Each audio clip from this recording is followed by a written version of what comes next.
우리는 신앙적인 긴장 속에 있습니다 라는 제목으로 오늘 말씀을 나누고자 합니다. 우리는 완전해야 합니다. 그래야 천국에 갈 수 있습니다. 하지만 동시에 우리는 그 누구도 심지어 성인들조차도 이 완전함에 이르지 못하였습니다. 우리는 늘 무언가 불완전하며 부족합니다. 복음서에 나오는 이야기는 우리 한 사람 한 사람에게도 동일하게 적용되는 이야기입니다. 오늘 본문의 이야기도 그런 것입니다. 요한복음 1장 5절에 보니 빛이 어둠에 비치되 어둠이 깨닫지 못하더라 라는 말씀이 있습니다. 어둠에 빛이 비칩니다. 어둠은 이를 받아들이지 못합니다. 물론 어둠은 빛을 가릴 수 없습니다. 그럼에도 빛이 될 수도 없습니다. 마찬가지로 우리에게는 빛이 비치고 있고 어느 정도 퍼져 있습니다. 그러나 아직 빛이 되지 않은 어둠도 있는 것입니다. 새벽 여명의 시기에 어둠이 있던 말이죠. 이런 삶에는 우리 삶에는 이런 긴장이 있다라는 것입니다. 우리는 빛 자체를 볼 수 없습니다. 우리가 보는 것은 다락방에 있는 작은 촛불이 빛나는 모습뿐입니다. 우리 안에는 너무나 많은 불완전함이 있습니다. 우리의 내면은 여전히 어둡습니다. 동트기 전의 어둠이 가득합니다. 그것은 사실입니다. 그러나 동시에 우리는 빛이 있음을 완전히 알고 있습니다. 우리 개인이든 우리 교회든 모두가 그렇습니다. 우리가 빛을 경험하지 못했다면 이 사실을 알지 못했을 것입니다. 경험하지 않은 것은 알 수 없기 때문입니다. 우리는 하나님의 거룩한 은혜가 우리를 채워가길 간절히 소원합니다. 우리에게 이 거룩한 성화가 언제 완성될지는 아무도 모릅니다. 하나님의 손길은 살짝 스치는 것만으로도 우리를 너무나 다르게 만듭니다. 이런 변화는 우리가 하나님을 향해서뿐만 아니라 우리 서로를 향해서도 더 사랑하고 더 감사하고 진정으로 존경하는 마음을 가득 차게 만들어줍니다. 우리의 몸은 성령님이 거하시는 성전입니다. 고린도전서 6장 19절입니다. 너희 몸은 너희가 하나님께로부터 받은 바 너희 가운데 계신 성령의 전인 줄을 알지 못하느냐. 그렇습니다. 우리는 그릇입니다. 거룩함에 합당하지 못한 그릇인데도 그 거룩함을 담고 있는 것입니다. 하나님께서 우리와 함께 우리 안에 계시기 때문입니다. 그런데 여기서 완전하신 예수님과 또 불완전한 우리 사이에 긴장이 있는 것입니다. 그렇다면 우리는 어떻게 거룩함에 가까이 갈 수가 있을까요? 저는 우리가 예수님을 갈망하고 예수님을 향해 꾸준히 끊임없이 나아갈 때 가능하다고 생각합니다. 사실 이렇게 말하지만 이 사실은 아주 중요합니다. 우리가 하나님 나라에 나아가는 방식은 날마다 승리하는 연속이 결코 아닙니다. 오히려 대부분 패배의 연속이라고도 할 수 있습니다. 실패의 연속입니다. 그러나 실패하여 주저앉아 불행을 한탄하지 않고 일어나 다시 발걸음을 내딛는 사람이 결국에는 하나님 나라에 다다를 것입니다. 오늘 본문 이야기로 돌아가겠습니다. 어떤 사람은 밭을 샀다고, 어떤 사람은 소 5겨리를 샀다고, 장가를 들었다고 잔치에 오지 않았습니다. 그들은 아쉬울 것이 없었습니다. 세상의 것들로 이미 풍족했던 것입니다. 그러자 임금님은 종들을 거리와 골목으로 내보내 가난한 사람들과 몸이 불편한 사람들을 데려다 잔치로 초대합니다. 그들은 임금님의 부름을 받고는 종들에게 이끌려 머뭇머뭇 걸음을 내딛습니다. 임금님 앞에 서기 두려웠을 것입니다. 누더기를 걸친 채 씻지도 않은 채 임금님에게 보이고 싶지 않은 과거의 모습을 지닌 채 어떻게 임금님을 만날 수 있을까라고 생각을 했습니다. 이 병행구절인 마태복음을 보면 그 다음에 일어난 일들이 이렇게 진행되고 있습니다. 물론 자세하게 설명하고 있지는 않지만 이렇습니다. 아마 하나님의 천사가 궁궐 문 앞에서 그들을 맞이했을 것입니다. 그들은 궁궐 안으로 들어가 임금님의 연회장에 들어갈 준비를 합니다. 누더기를 벗고 몸을 씻고 머리에 기름을 바릅니다. 예복으로 갈아입고 연회장에 들어갑니다. 그런데 한 사람은 연회장에 들어갈 준비를 전혀 하지 않았습니다. 씻지도 않고 옷을 갈아입지도 않았고 머리에 기름을 바르지도 않았습니다. 그러고는 이렇게 말합니다. 난 여기 먹으러 왔지 몸단장이나 하려고 오지 않았소.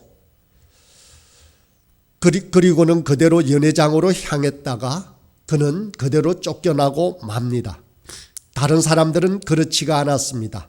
그들은 모두 임금님의 존재가 얼마나 위대한지 알았고 임금님 앞에 서기에 자신이 얼마나 비천한 존재임을 알았습니다. 자신이 무엇라도 되는 양 행세하지 않았습니다. 그저 진실하게 있는 그대로 나아갔고 따뜻하고 너그러운 환대를 받은 것입니다. 우리 모두에게는 이런 긴장이 있습니다. 우리는 하나님을 바라보아야 합니다. 그렇지 않으면 그것을 향해 나아갈 수가 없습니다. 동시에 우리는 현재 우리의 모습에 절망하지 말아야 합니다. 우리가 처한 상황은 우리가 판단할 문제가 아닙니다. 우리가 해야 할 몫은 단 한 가지, 하나님께 합당한 존재가 되기를 원하는 것입니다. 하나님의 사랑과 자비에 합당한 존재가 되기를 간절히 소원하고 원하는 것입니다. 우리가 잔치에 합당한 존재가 된다면 그것은 우리의 공로가 결코 아닙니다. 우리는 그저 우리의 믿음과 우리의 소망을 주님께 드릴 뿐입니다. 우리는 하나님을 분명하게 알아야 합니다. 별을 따르려면 먼저 별을 볼 수 있어야 하기 때문입니다. 하지만 동시에 우리는 우리의 모습 그대로 지금 우리가 있는 그 자리에서 별을 따라가야 하는 것입니다.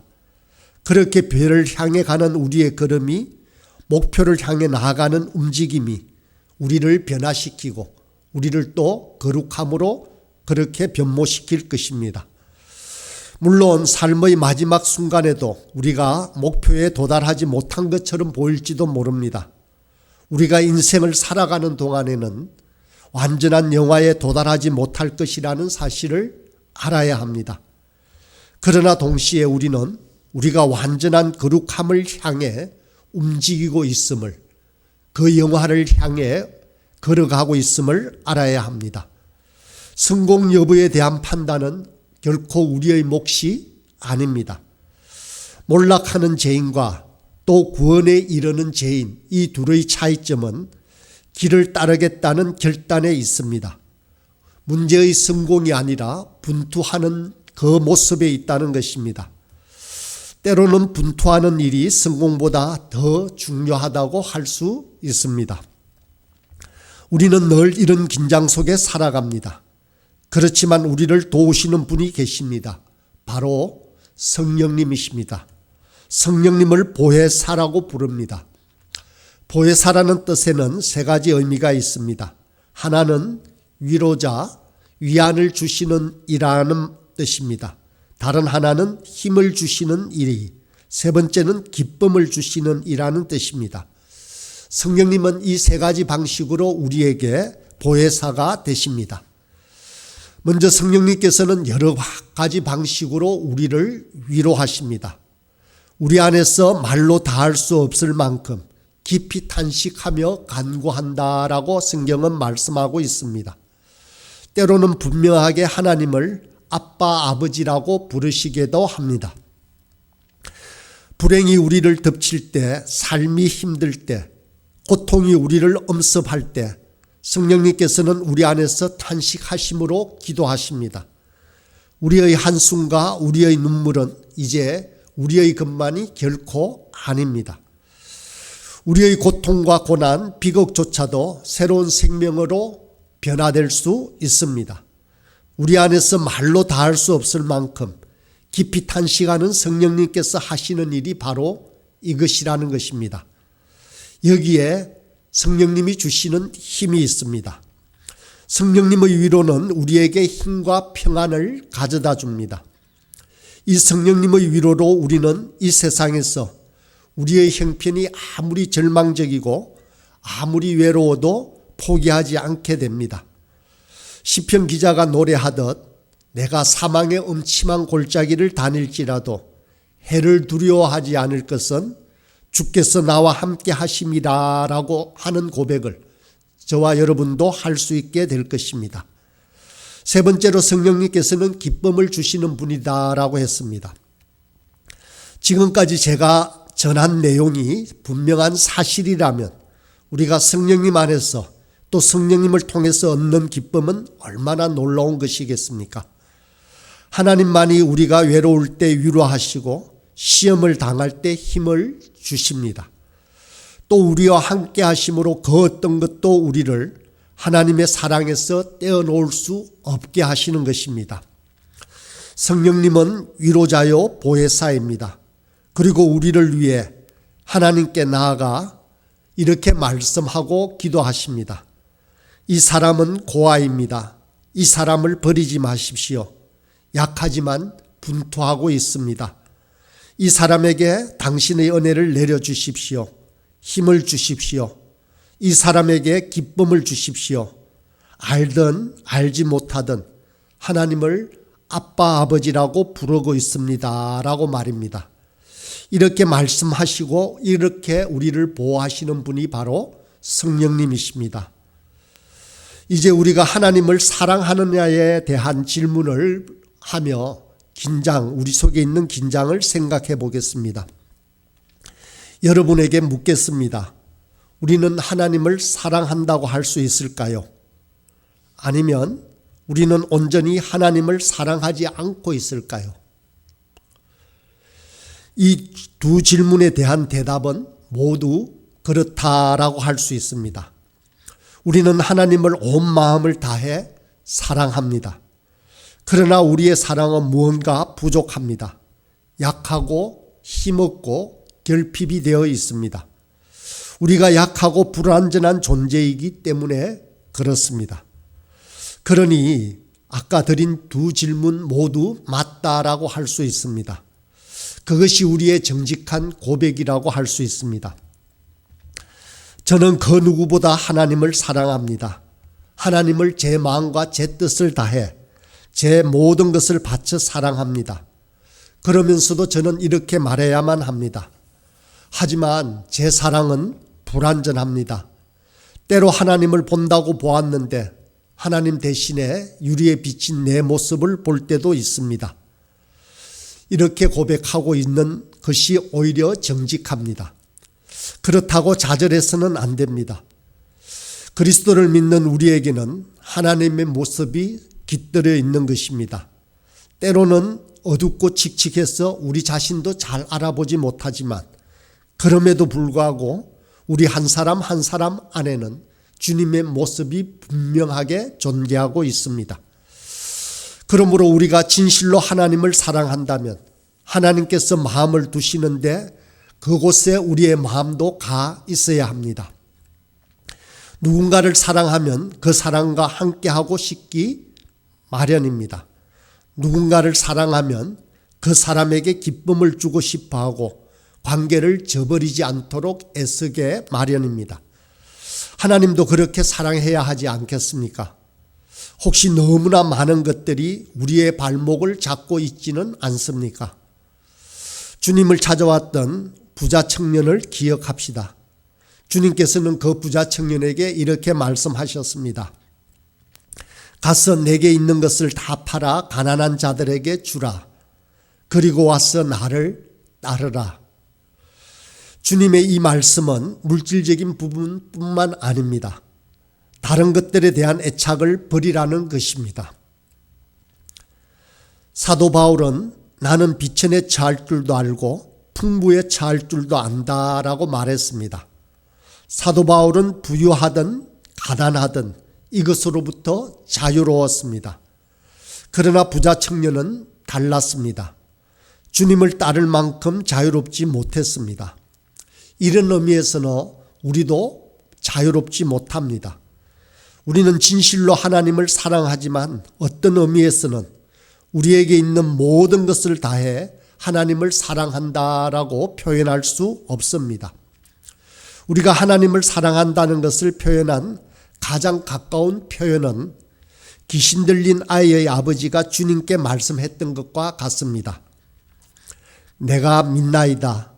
나의 믿음 없는 것을 도와주소서. 우리는 하나님을 사랑하지만 이 사랑하는 것에 많이 서툽니다. 그러므로 처음 드린 질문에 대한 대답은 모두 예라고 할 수 있는 것입니다. 예, 저는 하나님을 사랑합니다 라는 말도 정직합니다. 마찬가지로 예, 저는 하나님 사랑하기에 부족합니다 라는 말도 진실입니다. 그래도 불완전하지만 미숙하지만 연약하지만 계속 나아가고 있다면 괜찮습니다. 그런데 멈춘다면, 그렇게 그대로 움직이고 있지 않다면 그것은 잘못된 것입니다. 하나님의 사랑뿐만 아니라 은혜도 마찬가지입니다. 다시 질문을 드리겠습니다. 마음으로 답해 보시기 바랍니다.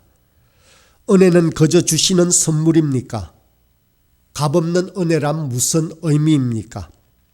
하나님은 어떤 사람에게는 은혜를 내리시지만 어떤 사람에게는 거절하실까요? 우리는 은혜의 선물을 받을 자격이 있습니까?